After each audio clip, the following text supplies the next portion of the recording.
நிச்சயமாக அல்லாஹ் தன் தூதருக்கு கனவை உண்மையாக்கி விட்டான். தூதருடைய கனவு என்னவாக இருக்கும்? தூதர்னா முதல்ல யார்? நல்ல செய்திகளை நமக்கு எடுத்து சொல்லக்கூடியவங்க, நன்மையும் தீமையும் பிரித்து அறிவிக்கக்கூடியவங்க.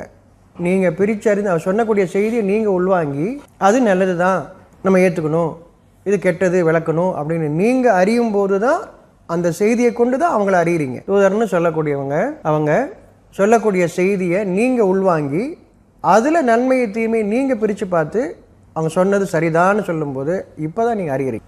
அந்த செய்தி தான் இறைவனுடைய அத்தாட்சி.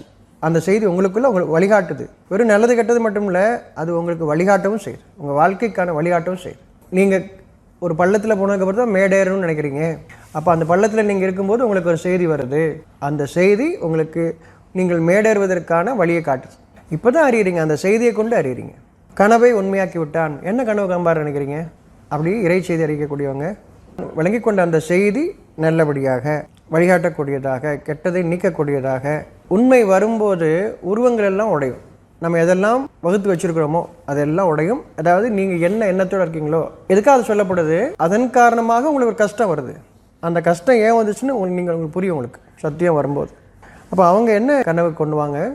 உணர்வை பின்பற்றி வாழணுங்கிற அந்த எண்ணம் தான் அவங்களுக்கு.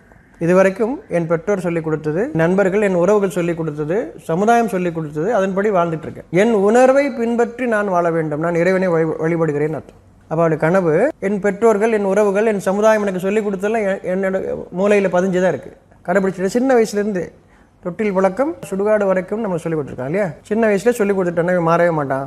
ஆனால் சின்ன வயசுல சொல்லிக் கொடுத்துட்டே இருக்கிறாங்க. எதை சரின்னு சரி, நல்லது நல்லதுன்னு சொல்லி கொடுக்குறாங்க. அது நல்லது தானான்னு சிந்திக்கக்கூடிய ஒரு காலத்தை படைத்தவன் கொண்டு வருகிறான் ஒவ்வொரு மனிதனுக்கும். அதான் நீங்கள் சோதனைன்னு சொல்கிறேன். நீ செய்கிற காரியம் சரிதானா அப்படிங்கிற ஒரு சூழலை அமைக்கிறான். இப்போ உணர்வை பின்பற்றும், உணர்வுகளை சரி பார்த்து அதன்படி வாழணுங்கிற கொண்டு வர்றான். ஒவ்வொரு என்னுடைய காரியமும் செயலும் எண்ணமும் உணர்வின்படி இருக்கணுமே. இதுதான் அவனுடைய கனவு. என்னென்னு தெரியாமல் இல்லை, நன்மைகளை உணர்ந்து அந்த நன்மைகள் ஒவ்வொரு நாளும் இருக்க வேண்டுமே. இது கனவு. நான் என் உணர்வை பின்பற்றிலிருந்து நான் தவறிவிடக்கூடாதே. இப்போ தவறினவனா இருக்கிறேன், அப்போ தவறிவிடக்கூடாதே. இது அவருடைய கனவு. என்னமும் தெரியாமல் அப்படியே கற்பனை பண்ணிகிட்டு இருக்கிறது இல்லை கனவுன்றது. எதையோ அடைய போகிறது இல்லை. எனக்கு என்ன தெரிஞ்ச விஷயம் என்ன தெரிஞ்சிருக்கு? உணர்வு எனக்கு அறிவிப்பது நன்மைன்னு தெரிஞ்சிருக்கு.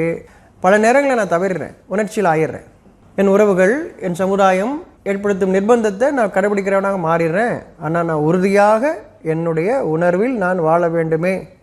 அதாவது என் இறைவனுடைய அறிவிப்பில் நான் வாழ வேண்டுமே அர்த்தம். உணர்வில் இறை செய்தி வருகிறதுன்னு அர்த்தம்.